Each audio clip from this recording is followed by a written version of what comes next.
So let us see what do we have here for you guys. Judy, just take only what resonates, okay? Feel free na i-pick up yung mga mensahe nag-resonate for you. Let us see. The vibe that I'm picking up right in here, no, is literally like this.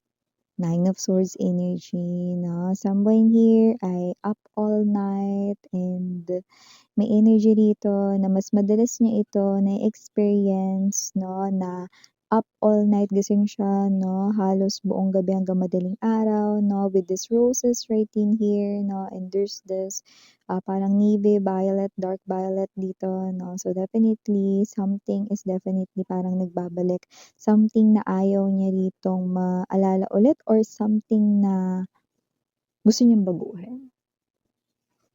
Yan. This person could be experiencing because of lack of sleep. Possible na sa morning, laging masakit yung ulo niya. So kahit hindi ito umiinom ng alak sa gabi, bilang pampatulog niya or whatever, no, matik. Masakit ang ulo niya kasi kulang tulog niya. At ito ay hindi lang isang gabi, not also 2 nights, no, kundi mga ilang gabi na, no. So yun ang kanyang set up every night. Not getting enough sleep. Parang nap lang yun. Tapos magigising ulit. Ganun.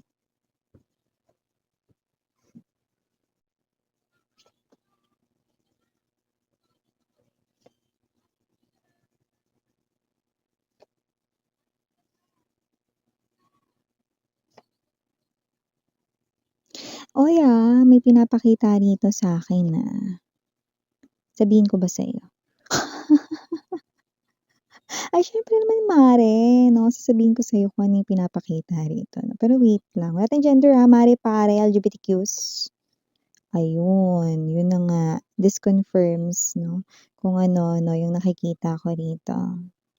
3 of Wands now. 2 of Wands center ng reading.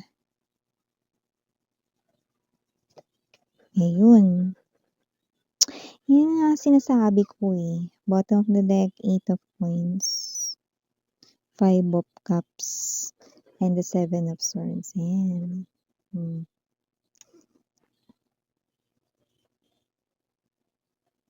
Ayun. So, kasi naman tong energy na to, no, yung pinapakita sa akin dito with this 4 of Cups energy. 6 of Cups right in here, Death. And the 5 of Swords energy which is coming in pretty strong. At ang mas pinaka nagbigay pa ng atin ritong confirmation ay ang 2 of Wands. Ba't ano ba yun, miss yun? Simple lang. Ang taong ito, no, nung time, mga babes, nung nakita kanyang umiiyak, gusto niya rin agad-agad na bawiin kung ano rito yung kanyang sinabi na naging dahilan kung ba't ka umiyak, no? Kung sino tong energy na to, this person here, no, had lost an opportunity right in here, no? So, nung nakita kanya ritong umiyak dahil sa kanya ritong sinabi or binanggit na may kinalaman dito sa 10 of Swords energy, which confirmed the betrayal, no? Kasi meron ditong pamamangka sa dalawang ilog, no? This person right in here could have chosen the other woman or the other man way back then, and this person here, no, ginawa niya kayong options dati, no? And nung time na nakita kanyang umiiyak, no, because he or she, no, ay confessing yung kanya rito, admitting yung kanya ritong panloloko at pagtataksil, no, parang gusto niya daw bawiin nung time na yun, nung nakita kanyang umiiyak. Pero itinuloy pa rin niya ang pag-alis, no? Nag-hesitate na pala siya dati, di ba? Bakit? Umalis pa rin siya, no? Engot talaga to. Ngayon, nakikita niya ito, no, bilang big mistake. Dapat kasi kapag ka nagdadalawang isip, no, kahit sino, no, kahit tayo, no, pag nagdadalawang isip, wag agad gagawa ng desisyon. Lalo kung hindi sigurado kasi mapapasama lang talaga yon. okey? Yung resulta yung outcome, okey? Mas maganda na sigurado para hindi pagsisihan, 'no? Nag-doubt na pala siya, eh, dati nung nakita ka pala daw niyang umiiyak, eh, gusto niya ritong bawiin yung sinabi niya, eh, 'no? Hindi yung hindi aaminin, kundi yung pag-alis. Dapat sinave niya yung relationship 'no, dapat ni-rescue niya yun.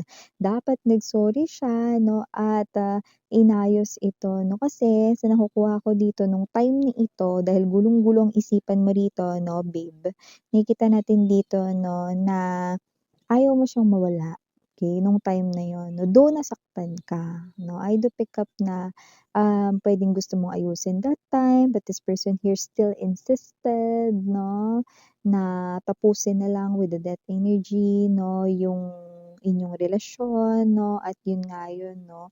Pero nag-hesitate siya, malungkot siya. Actually, hindi nga siya dito makapag-isip ng tama 'no, ito yung ni-reveal sa'kin dito 'no, nung time na siya yung nakipaghiwalay sa'yo, siya yung nagloko, pero talagang mga ilang linggo siya ritong hindi nakatulog talaga with the moon card energy. See? Dapat kasi hindi nagdedesisyon agad 'no, yan tuloy yung kanya ritong kaob-oban. Baliktad niyo na lang yung ob-ob mga babes 'no, ay ang nagdala sa kanya sa ganitong klase ng sitwasyon, regrets at hindi lang ito few 'no, itong regrets niya nito ay malala, yun 'no. So, bago natin pag-usapan ito more, batiin muna natin everybody. Hi and hello there everyone, my name is Yan, welcome new subscribers. Sa tuwing instant buyers ko, thank you so much Puyaters, maraming salamat. At kung hindi niyo pa know, meron pa po tayong main channel, ang link niyan down below sa ating description box. So if interested, just click that link para mapunta po kayo dun. Araw-araw ay nag-a-upload tayo ng collective readings for all signs there. At kung hanap ninyo no, ay reading per zodiac sign, dun nyo rin po yun matatagpuan. Okay? At dahil po tayong time period dito, pwedeng ito ay nangyari na, sa iba nangyayari na ngayon, sa iba ay mangyayari pa lang. So, okay, ito yung nakikita natin dito. So, pinapakita sa akin dito mga babes yung sitwasyon dati, okey? So, whatever the case may be, nagkaroon kasi rito ng temptation, which is malinaw kung nakita yun with the death 'no, being incorporated with the Three of Wands. So, temptation to leave kasi meron ditong nagpangako sa kanya, maybe the other person, maybe that, other woman or that someone else, that other man na pinangako sa kanya rito 'no. Yung klase rito ng relationship na may ganito ganyan, na parang nakipag-deal sa kanya in whatsoever 'no. Then this person here 'no, dahil because this is very tempting, yun ay kanya rito 'no na, um, nakipagkasundo siya dun. Yun ay kanyang tinanggap yung offer na yun coming from the snake, I mean the other woman 'no or the other man. So, kung sino man 'tong energy na 'to 'no, I do pick up that this is something here na pinagsisihan niya ngayon. Actually, this person here is trying to find kung saan nagsimulang naging mali ang lahat, yan 'no. Nagsimulang naging mali yung lahat, yan 'no, para sa kanya ritong kaalaman, kung makakausap ko lang 'to ng personal, gusto ko siya ritong ugain. Nagsimula yung lahat kasi ganito ginawa mo, yan, oo. Kasi nag-hesitate na siya, pagdadalawang isip 'to, eh, Two of Wands, eh, okey. These two lipsticks represents ikaw at ang third party 'no. Pero nakita ko rito 'no, yung hindi, branded 'no, yung X brand ang pinili niya, ayan 'no. So, puwedeng yung third party na lumabas dito ay mismong ex-lover nila or yung third party dito kaya ko siya tinawag na brand X 'no, kasi yun ay parang mga class A, copycat 'no. Pero alam ninyo 'no, may mga anggulo yung third party, nakikita niya kayo doon, okey? Kaya siya mabilis rin na na-tempt, see? It's still the standard even doon sa kanyang pangangaliwa ay nanggaling pa rin sa'yo. Mokong na 'to, naghanap pa ng iba, Eh, yung iba naman pala dito kahawig niyo rin, yung iba naman pala rito na may mga ugali na kagaya din ng sa inyo naghanap pa siya ng iba, 'di ba? Yan tuloy pinagsisihan niya ngayon yan with the Three of Swords energy, nalulungkot, nalulumbay, nasasaktan 'no, at medyo nagiging weak ang kanila ritong energy, yun ang nakikita ko dito.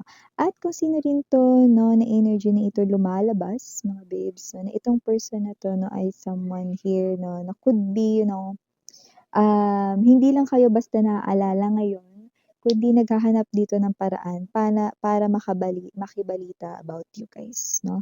Kasi there's a block of communication, 'no? Puwedeng kahit na yung ibang mga friends or yung common individuals that both na kilala ninyo 'no, puwedeng hindi rin nagbibigay ng, information about you. So, nakikita ko na gumagawa siya rito ng sarili niyang paraan para malaman kung nasaan ka, kung di niya alam kung nasaan ka, or para hanapin ka puwedeng sa social media din 'no. Maaaring may chance ng high possibility ng pag-block ng social media rin. Alam niyo naman sa social media mabilis nahahanap 'no, importante na parang, basta alam mo lang talaga yung mga details 'no, may chance na mahanap mo ang isang person online. Yun ang pinakamas mabilis 'no, na hindi mo kailangan mag-aksaya ng panahon, maghanap ng detective or what 'no. So, this person is doing that sa kanya ritong sariling, sikap 'no.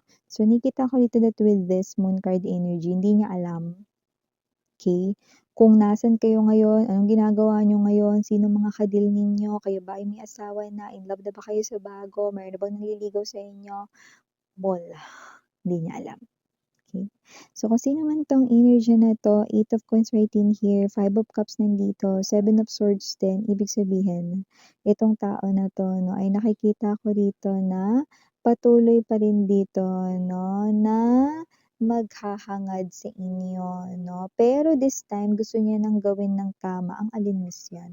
'Di ba dati 'no, nung nakita niya pala kayong umiiyak, sana pala binawi niya rito 'no, yung kanya ritong nasabing nakapagpasakit ng damdamin ninyo or nakapagpaiyak sa inyo 'no. Pero this time, dahil na-realize niya nga rito mga babes 'no, na eto yung energy na parang, 'no, eto yung energy na na etong person na 'to 'no ay, nag-mature na or parang, what's this, um, naging parang mas, malawak na siya ritong mag-isip 'no, malalim na mag-isip rito 'no, with the Seven of Swords energy, nakikita ko rito na itong person na 'to 'no ay someone na parang ayaw niya na maging dahilan ng pagluha mo rito. So, nakikita ko rito 'no, na this time hindi na siya rito magbabanggit ng bagay na ikaluluha mo. Kasi iba rito nakita ko 'no, na kung kayo ay kinukulit niya na ngayon or nagme-message na siya sa inyo 'no, or siya ito mga babes na kino-contact na kayo, puwedeng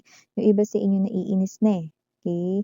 Hindi na yung gusto niyo siyang pigilan or gusto niyong makipagbalikan, hindi na mas marami yung energies ninyo rito na naiinis na kayo sa kanya 'no, yung inis ninyo parang naluluha na kayo na sobrang inis niyo, sobrang galit niyo na parang naiiyak na kayo dito 'no. So, ayaw niya na mag-cause ng gano'n. So, puwedeng with the Seven of Swords energy kayo ay, titigilan niya na, okey? Kasi siya naman yung iiyak.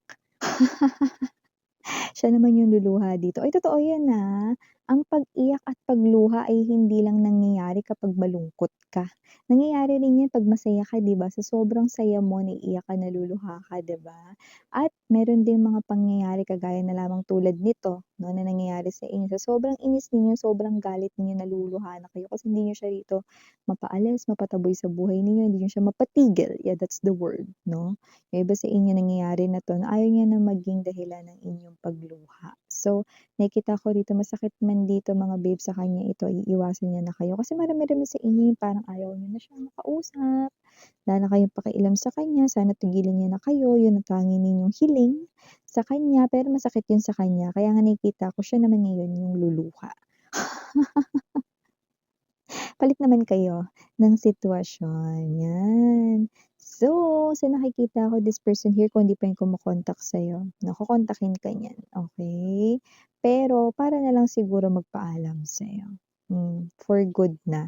Nalalayuan ka na niya, hindi ka na niya rito gagambalain pa 'no? So, yung nakikita natin dito.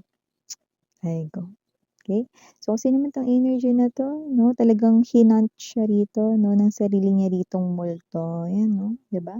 Wala pa nga ritong November, wala pa nga ritong Halloween season, eh, tignan mo ginagambala na siya rito 'no, ng iyong multo, 'yan 'no, parang kanta lang, 'di ba? Eh, kung sino man 'tong energy na 'to 'no, this person right in here ay someone na nakikita kong seryoso siya rito. Sa kanyang mga pinagsasabi, sa kanya ritong iniisip ng may kinalaman sa'yo 'no, and this person waiting here ay someone na alam niya, aminadong na-miss niya yung opportunity na ito here with you guys 'no. Pinagsisisihan niya kaya nga lagi niyang iniisip lalo na ngayon nakaraan 'no, na sana binawi niya na lang baka iba yung naging turn ng events kung binawi niya rito yung sinabi niya dati sa inyo. Kung naiba yun 'no, instead of saying goodbye dati, sana palang sinabi niya, "Ayusin natin 'to, magsimula tayong ulit." 'Yan 'no. Pero ilang taon na yun, ang tagal na nun, yung iba ilang buwan na yun, lumipas na yun, nangyari na, 'di ba? Okay, so whatever the case may be, yun yung bagay na binabalik-balik-balikan ng isip niya, 'yan. So, ito yung mga initials, we have your capital letter R, capital letter O, capital letter K, capital letter T, capital letter N, and capital letter J. 4 other letters might not be capital. We have B as in boy, E, Y, M, R, S, P, and last but not the least, we have Y. So, ito yung mga messages right here for you guys. Again, I'm Yuriana, only for the girls, and Yana, do not for the boys. Tarang hiya, love, and light. Annyeong.